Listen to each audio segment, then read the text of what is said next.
Hi everybody, it is September 7th today, and I wanted to come on and do an update video of what's been going on since I made the last one. So where I left off was that we would be scheduled for Weston to have a cath procedure done on, I believe it was the 30th of August, and we would be headed down to the hospital on the 29th for pre-op. Yeah, it was those days. The reason why I'm having trouble remembering is because we did not actually get to do the cath for whatever reason. The night before we were supposed to leave, so Sunday night, Weston woke up at, it was like 12:30 Sunday morning, scorching hot, 104-degree fever. It was brutal. So I found that very, very strange, because he was not sick, no runny nose, no cough, nothing. So in the morning I called the admitting floor of where we were supposed to be, admitted to the next day, and they spoke with cardiology, and cardiology wanted us to go directly to the emergency room to ensure that it was not his heart, because sudden changes in body temperature, especially when there's no signs of sickness, can mean heart distress or heart failure or some signs of heart trouble. So I immediately took him up to the emergency room. I believe it was 10 o'clock in the morning when I called, so shortly after that. We went up to the emergency room, thankfully got a bed immediately, and testing began. And we were there for like 6-7 hours.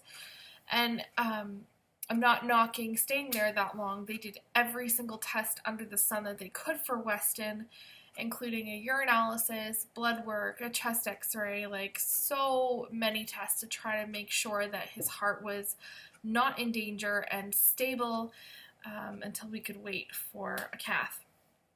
They checked his ears, they checked his throat, everything looked fine, so they determined that it was a viral infection. However, I just had this gut feeling that I didn't think it was a viral infection. I was thinking more like an ear infection of some sort, because Ellie deals with ear infections the same way. Like, the extremely high fevers will come on. I'll give her Advil or Tylenol or whatever, and as soon as it's out of her system, the fever comes right back up again. I don't have experience with viral infections being that way. So I took him to the family doctor the following day, which was Monday, the day we were supposed to leave for the cath. And sure enough, his ears were inflamed at that point, and he required penicillin, which means the cath ultimately had to be canceled because it was not safe. So, unfortunately, we didn't get to go. However, I was speaking with a cardiologist today. They had their big, I think it's bi-weekly, I don't think it's monthly, I think it's like bi-weekly meetings.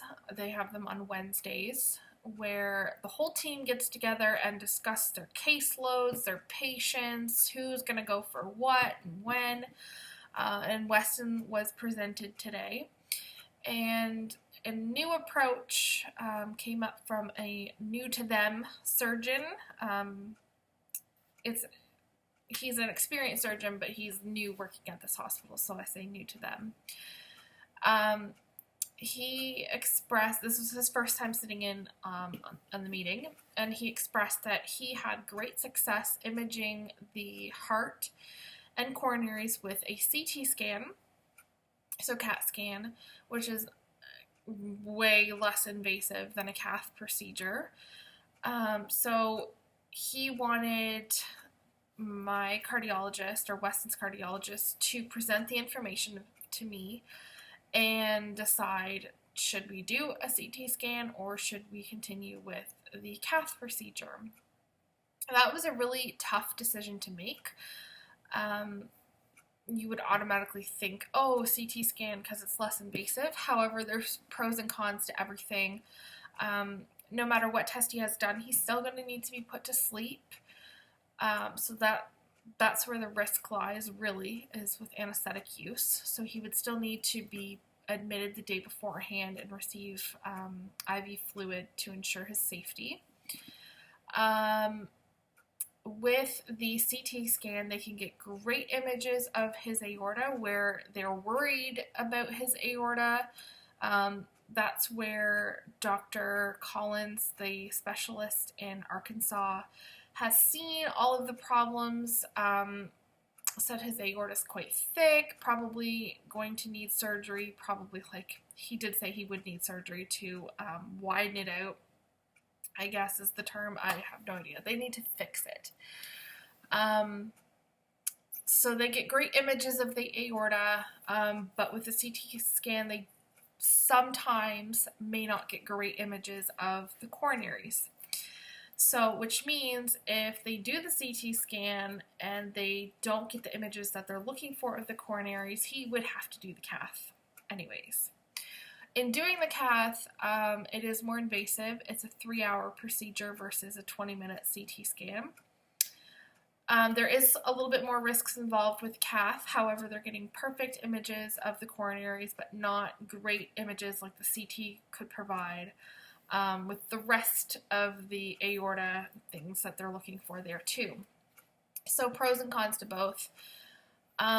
The surgeon says he's fairly confident he can do it. I guess it was just up to me to make the decision on what I felt comfortable doing. And I really appreciate the doctor. I guess he's starting to know my personality better. He knows that I really like to be involved in the decision making for Weston. I think everyone who watches my videos understands that and gets that about me, that I really do my research. I really get second, third, fourth opinions. I have no bad feelings about getting opinions. I don't care. That doesn't bother me. So I just found it funny when Weston's cardiologist called me today and said, these are your options. I know you've done your research and I know you've spoken with Dr. Collins, so we'd like you to make a decision. And I said, do you have a recommendation? He's like, no, you make the decision. So I decided to do a CT scan, and fingers crossed that we get the images of his coronaries. I have spoken with other parents who have received the CT scan for their Williams syndrome children, and I haven't heard any negative stories. I've heard all positive stories, so that's good. I'm still worried about him being put to sleep. However, I forgot to ask on the phone, and I guess we'll ask when we go down to the hospital.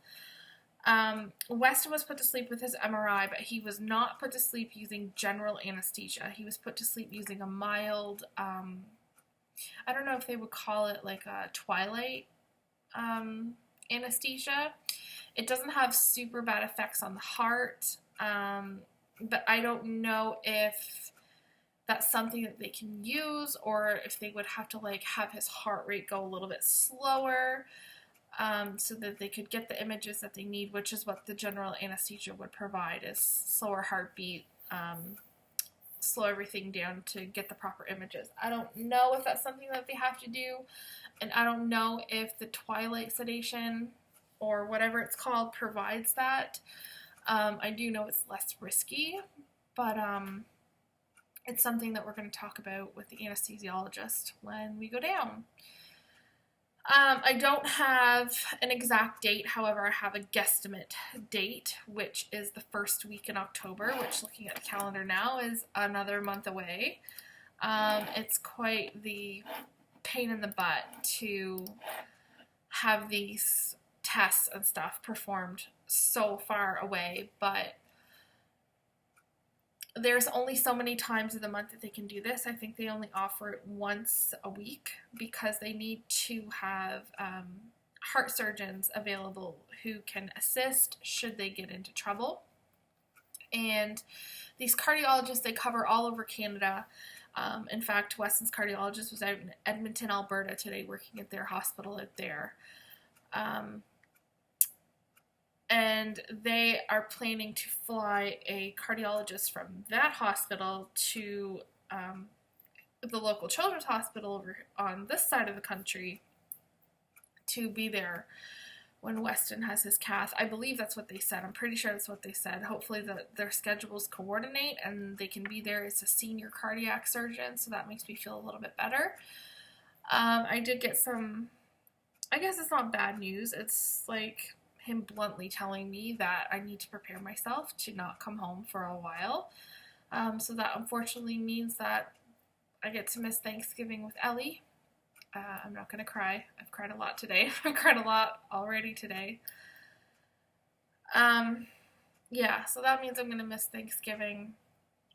So we've decided to have it the first Sunday in October, just in case. Like I said previously, there is a 99% chance that he's going to have open heart surgery. When exactly that would be, I don't know, but he's saying, he told me flat out today that if there's something wrong where Weston shows that he absolutely needs the surgery, which in the last video, or second last video, I read you that email so you guys can see he needs the surgery. But if his doctors are in agreement with Dr. Collins, he will not be leaving the hospital until they can coordinate with Toronto, and he will be airlifted to Toronto Sick Kids to meet with their surgeon over there, which we've already said who we prefer, which is Dr. Hanjo. I'm feeling really much more confident. Yeah, since making the last video, though, unfortunately, we've had another death in the Williams syndrome community. This baby was 17 months old and passed away extremely traumatic conditions. It was heart failure, and she did not go out very good. Extremely traumatic for her parents. I can't even imagine. This bringing the toll, if you will, so far to 4 babies in 9 months, less than 9 months. So, I'm much more composed in this video than I have been in previous videos. And that's because I've been focusing every ounce of stress that I have into work to try and save as much money as possible. I was going to come on here and make a video about Weston's GoFundMe account, but I didn't even need to do that because in 16 days we reached our goal of $2,000, and I cannot express to you how much that means to me to have the YouTube community back me in the way that they have. I don't know 90% of the people who have donated money to this GoFundMe account. We have also done little fundraisers. We did a Weston the Warrior barbecue, a Weston the Warrior yard sale, which brought in great amounts of money. So I'm kind of glad that this gets pushed back another month to give us a chance to save as much money as possible. Because like I said, I'm going to have to take Ellie with me. They do have a daycare there. Thank God they have a daycare there, because I can't imagine paying a private daycare to watch her, because it would probably be something like $1,200 plus in Toronto. I have no idea. I'm just guesstimating.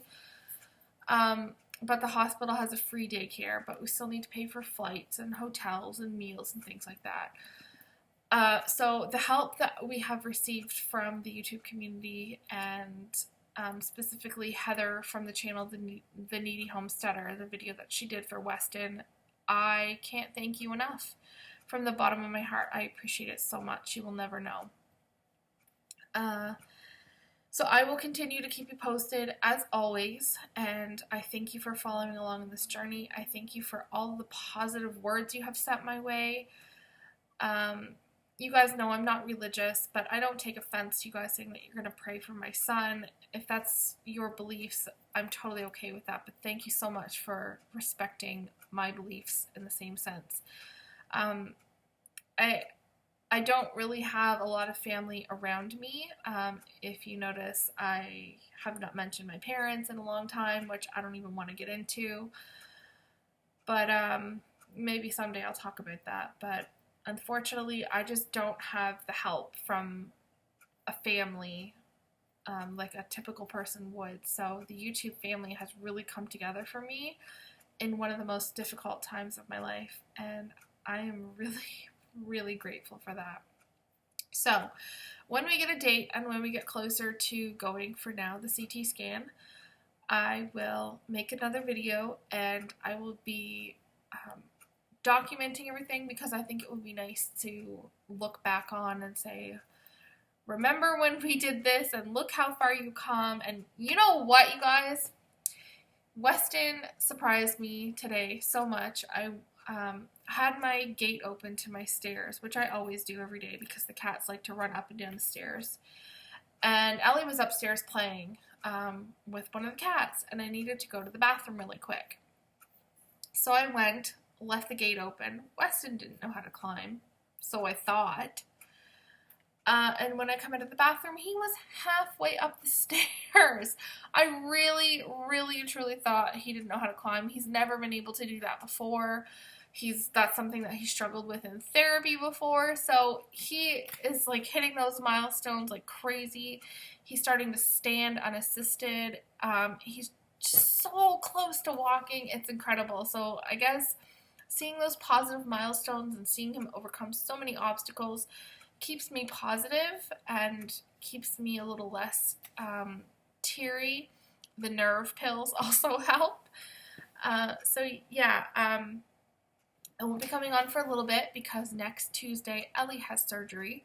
She's having her tubes in her ears and her adenoids removed. Thankfully that's being done before cold and flu season hits. I know that's something that Weston is going to need to have done too. Hopefully they can do that though when he has his open heart surgery, and that way he just goes under the anesthesia once and we have nothing to worry about after that.